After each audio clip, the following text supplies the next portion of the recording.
Hello and welcome to the October 21st edition of the Gold Goats and Guns Short News. My name is Tom Luongo, and we have a lot to talk about.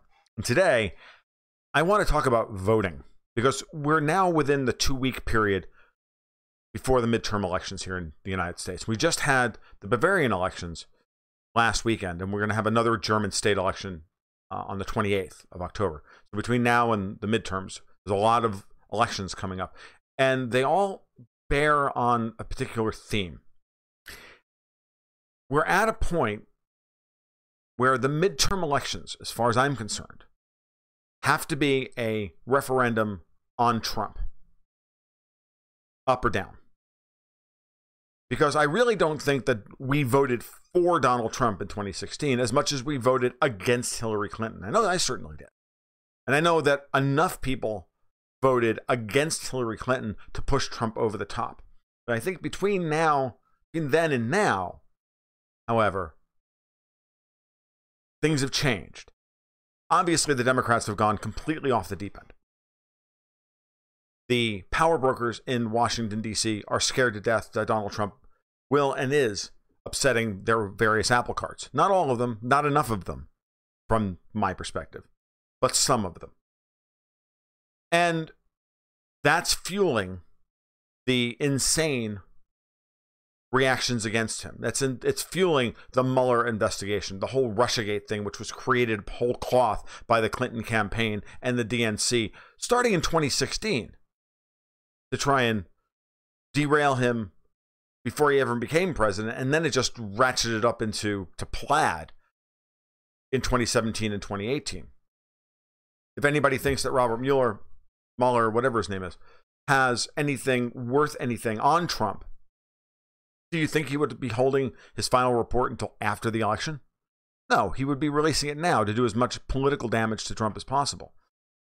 Part of the reason I feel that we're dealing with this insane overreaction to the death of Jamal Khashoggi and the Saudi Arabians, because a linchpin of Trump's foreign policy has been to wrest control of the U.S.-Saudi relationship from deep state actors because of the infighting and the various factionalism within the Saudi government. And Mohammed bin Salman represents a reaction against that, or represents a almost declaration of independence against that. Not that bin Salman is anything to write home about, or in any positive sense. Certainly, if you want to write home about him, you should write home about him in the most negative terms imaginable, because the man's a butcher. But you understand that when you think of the dynamic as to who benefits and who loses from this Khashoggi affair, then you understand that fundamentally this is an attack on Trump. Because we're coming into the midterm elections, and everything is about doing as much damage to Donald Trump as possible in order for the Democrats to retake the House. The polls are all trying to gaslight us into staying home, and telling us that somehow the Democrats are going to win 30 or 35 toss-ups in seats currently held by Republicans. I'm just not buying that. Okay? I'm just not buying it. And the closer we get to the election, the more we see the polls tightening, which obviously is what we should see, because most people don't poll House races particularly closely. And the way the Democrats are talking at this point, they're talking like people who have already lost the election. They wouldn't be calling for violence, for example, against Republicans and Trump cabinet members and the rest of it if they didn't already think that they were going to lose. They know what the numbers are. They know how bad it is. And so, while we can get caught up in all of the day-to-day wrangling on this, the day-to-day tactics on this, the bigger strategic thing has to be about, if this is going to be a sustainable political movement and not just an abreaction, then this has to be a referendum on what we want done, not what we don't want to continue. Okay? Political change cannot be anti. That doesn't create sustainability. That's just fueled by anger and hatred and very short-term expressions of outrage. it doesn't sustain itself, because society is not sustained by anger and hatred. Why the Democrats are going to flame out. It's why Antifa is nothing but a distraction. It's why George Soros is going to wind up penniless. Okay? Because you can't stop an idea whose time has come. And now, on this front, coming into the midterm elections, we're going to find out whether Americans are, in general, happy with the direction that Donald Trump is taking the country versus just saying, look, I don't want any more Obamas or any more Clintons. And given the way that the aristocracy, and I use that word with all levels of irony, of the Democratic Party at this point are acting, the way the Democratic aristocracy is acting at this point, the Cory Bookers, the Elizabeth Warrens, the Kamala Harrises, the Hironos, the rest of them, the Adam Schiffs, the rest of them. Very little doubt in my mind that anybody wants to go to that outside of the Democratic strongholds in bi-coastal areas where they're already strong. I expect them to do very well there, but they were always going to do very well. So does it matter that they win by 75-25 as opposed to 70-30 or 65-35? Really matter? So this is incredibly important, and it's an incredibly important point, and that's why I want to bring up what's happening in Europe as well. It's the same thing that's happening in Germany, and I've been banging this drum now for a few months that the alternative for Germany, the nominally anti-Merkel party, has to take the next step from just being the reactionary protest vote and become a real political movement. I think that's in the process of doing that. Because if you take an example, if you use the League in Italy as an example, right? The League previously was the Northern League, and they governed in the northern part of Italy, and they were mostly a secessionist party. I mean, their platform was, we want to secede from Italy. And they governed in many ways incredibly independently for years with an idea of, look, we don't care about the rest of Italy. And it was only when Matteo Salvini, the current leader of the Northern League, rebranded the Northern League as the League and came down off of their secessionist mountain to say, no, we speak for all of Italy. We want to lead all of Italy. And we want to lead all of Italy into a better and brighter future, which is less beholden to the technocrats in Brussels that run the EU.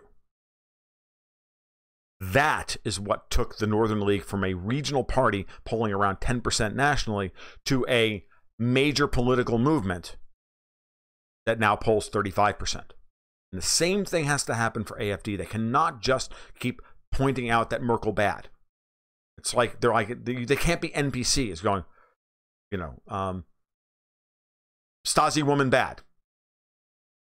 Right? We can't have that. It's, Orange man bad. We can't have that. It's got to be, Merkel has taken the country in the wrong direction. We have Germany's best interests at heart, and we know how we're going to take Italy forward. It's the same thing with the MAGA crowd here in the United States. We have to, if we're going to be a coalition, a real movement, and I really don't consider myself part of that, but if the MAGA crowd is going to take this country and bring it back and truly try and make America great again, various values of great, then this midterm election has to be, I'm voting for Donald Trump and I'm voting for these policies, not against the Democrats. Very important point. It's a very subtle point, because that will be sustainable enough to then hold Trump's feet to the fire when he makes terrible mistakes. Like, I don't know, pulling us out of the 1987 INF treaty, or bombing an airbase in Syria on thin, if not anorexic, intelligence, or non-existent intelligence. Those are the kinds of things that need to be done. The only way we're going to get rid of the neoconservatives in the White House is to give Trump the tools necessary to give him the power to get rid of them. He's saddled with them now, partially, I think, because he doesn't have very good alternatives to the contrary. And there's not enough strength coming from the legislature, from the GOP portion of the legislature, to push him away from these policies. So it's very important. And by the way, you are being goaded in every step of the way by George Soros and Tom Steyer and the rest of them into going negative, into just hating the Democrats. It can't be that way. It's got to be a positive message. It's got to be for something. You never go into a voting booth and say, I'm just going into the voting booth to vote against that person. You do it when it's somebody like Hillary Clinton. Once in a generation, you vote against that person. But then after that, it has to be, I will vote for somebody. And I think that, I mean, that's very sincerely. When I go into the voting booth now as a radical libertarian, I usually only vote on issues. I don't usually vote for or against people, because I generally don't think most of the people who are running reflect my values. But constitutional amendments, rules changes, tax increases, those kinds of things, absolutely. All day long, twice on Sunday. We'll vote against all those things that I disagree with. And every once in a while, I'll vote for somebody who I know is doing a good enough job that will push my agenda forward. Because generally, I don't vote because I don't like to encourage them. But every once in a while, even I came down off of my secessionist mountain and I voted for Donald Trump. And I'll most likely vote in this midterm election for some of the people here in Florida that matter. I think it's time for Bill Nelson to go. I'm not crazy about Skeletor Rick Scott, but I'll vote for him.